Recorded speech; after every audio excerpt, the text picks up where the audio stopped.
This gorgeous little girl was born in India to an Indian coloured mother and a British white father. Such a little treasure she was. She had a beautiful life with a loving family in India. She was pampered by her grandparents, aunts, uncles, and so many cousins. And she was being raised with rich cultural upbringing, celebrating all festivals like Christmas, Diwali, Holi, wearing stunning pretty Indian dresses. She started going to nursery in India. Her mummy always kept her prim and proper like a little princess. Mummy could not go to work, just so she could look after her little girl, which is what the father insisted on. He promised to be the protector and the provider of the family for the rest of his life. Mummy could do nothing but bank on him. This little princess was sick for nearly 4 years. Her growth chart started dipping down, and her mother stayed home to look after her day and night, almost brought her back to life as a healthy little puppet. Life was just great. And then came the calamity. Father got fired from his job in India. Family was devastated to leave their beautiful home, loving family, and such a beautiful country. They moved to Qatar, where the father was traveling all the time. Mum was busy looking after her little girl. Before they knew, father got fired again. Family eventually moved to Abu Dhabi in UAE. Just as they settled down and the child started building new friendships, enjoying her school, father got demoted and soon enough got fired again from his job in Abu Dhabi. This time, the family moved to Dubai. In all this, the mother kept busy managing the search for houses and schools every time the family had to relocate. She almost became the protector of the family. Sadly, the child missed out on her friends, school, and all the stability a little kid craves for. With all the redundancies and relocations, there was always a financial crisis for the family. Quite obviously, the so-called protector and provider now started blaming the mother for not earning, who actually left her bright career for the sake of her family.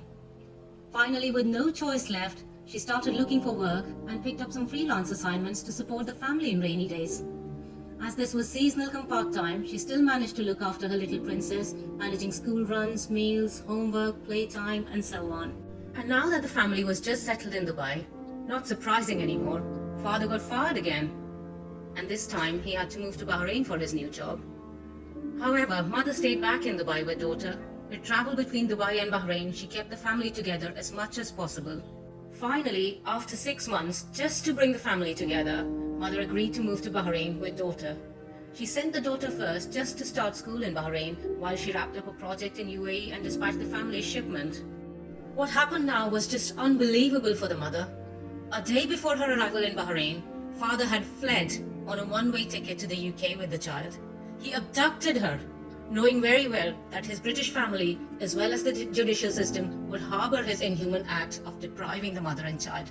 He did the most contemptuous thing of rendering the mother homeless between two countries, threw away not just hers, but most of the family's belongings as well, including child's school books. This poor traumatized mother had to make her own way to the UK in this situation, struggling for tourist visa and lodge this abduction, only to find out how prejudiced the UK courts were, how racist they were. Evidence were manipulated, and she was labelled a bad mother, awarding the child's care to the abducting father. They gave this mother pitiful contact of 29 hours over 2 weeks with her child, and that too without any overnight contact, and yet subjected it to more stringent terms and conditions, treating her like a labelled criminal. No support was given to the mother in the United Kingdom. She had to beg for help, to stay with friends. She was left to fend for herself through a law system that she was foreign to. When the court ordered for this child to go to Bahrain with her father, even though she loved Bahrain, this little girl was awfully sad to leave her mother. She was falling apart and hiding her feelings from father and his family. Her last words to her mummy were, in person, "Mummy, I don't want to go. I love you." Finally, mother was blessed with custody from Sharia court in Bahrain. Bahrain was ruled as the child's habitual place of residence by the UK court themselves, despite only 6 weeks in Bahrain with father versus 7 years in UAE in a family life. Hence, Bahrain was the appropriate jurisdiction where mother took up the custody matter. Mother tried hard to get to Bahrain to live with her daughter, but she got stuck in the lockdown in India. She was heartbroken to be apart any longer with her daughter, and her little girl had broken down several times for her. She wanted to touch her mother, hold her mother in person. The pain was agonizing and mutual. Father found out about mother getting custody, and even though mother approached him to co-parent, he only screamed and shouted at her. Rather than co-parenting, he preferred to approach the UK court, who sanctioned this child's abduction, defying the Bahraini custody orders that was granted to the mother. During the horrendous peak outbreak of this global pandemic, Our poor child was flown to the UK overnight to obtain jurisdiction, and again the mother was not even informed. Her child's life was put at risk both by the father as well as the UK court. Jurisdiction was made paramount over child's welfare. Unbelievable, right? Before this, a judge had ruled against granting anti-suit to father's petition. This order was cleverly concealed, and mother was lied to by his solicitors that the hearing never took place. Unfavorable orders were concealed. Father's solicitors went forum shopping for a racist judge to get the child's abduction sanctioned. Is this how the UK judicial system works? Unfortunately, surprising enough, yes. State-sanctioned abduction. UK court was in brazen defiance of not just Bahraini custody orders, but also their own judge's ruling against father's petition, which was hid from the mother, concealed from the mother. Mother's pain was now unimaginable. She was flabbergasted to find out what the so-called courts of justice were doing to her and her child. The child had been kept on the run since December 2019 until April 2020 now. She was inconsolable once again to be separated from her friends and even a pet in Bahrain. And of course, deep down, she knew this has taken her even further away from her mother. Imagine all this happened to her overnight. Now they're constantly brainwashing the child against the mother. She's constantly being bribed to not miss her mummy. Father is making her sink into parental alienation. This little girl, her mother, and her loving family are all deprived. But for what?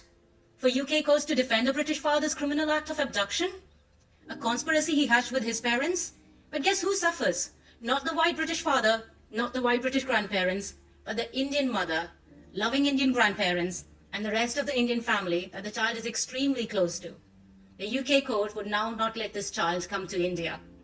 And now comes another twist in the story. Father admitted all facts proving abduction. But guess what the UK court did? They conveniently labelled it as a callous act. He also admitted in his form submissions and cross-examination that he alleged mother with false threat of abduction to cover up his own act of abduction. He clearly stated mother is not a threat to the child, India is not a threat to the child. UK court is now holding this innocent child as hostage, compelling and blackmailing mother to give up custody.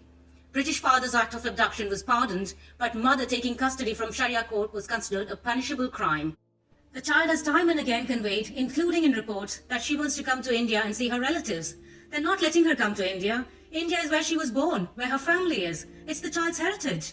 UK court is imposing stringent terms and conditions for mother to see her child in England to the extent of lodging her passport while living in a foreign country. Not to forget blackmailing her to give her Bahraini custody orders, amongst other unsustainable conditions. Do you think this is a private family matter? Is state-sanctioned abduction, racism, blackmailing, and inhuman treatment a family affair? Isn't this a serious violation of human rights, mother's rights, and in complete contradiction to child welfare? Isn't this a matter of international concern? Will the UK courts do justice to this mother and child and grant them unconditional rights to live together like a normal life? Will Indian government help this mother in distress, seeking justice, who has been left in a shocking, devastated state without a house and her child has been abducted? Or does India continue to live under colonialism? Will other mothers deprived by UK family courts stand in togetherness to fight for their children? Will anyone stand up for this mother and child? Or there has to be another George Floyd sacrifice to raise awareness against racism in the UK courts this time? Please share this video and help this mother and child get justice and reunite forever. Please feel free to leave us your comments here. Thank you.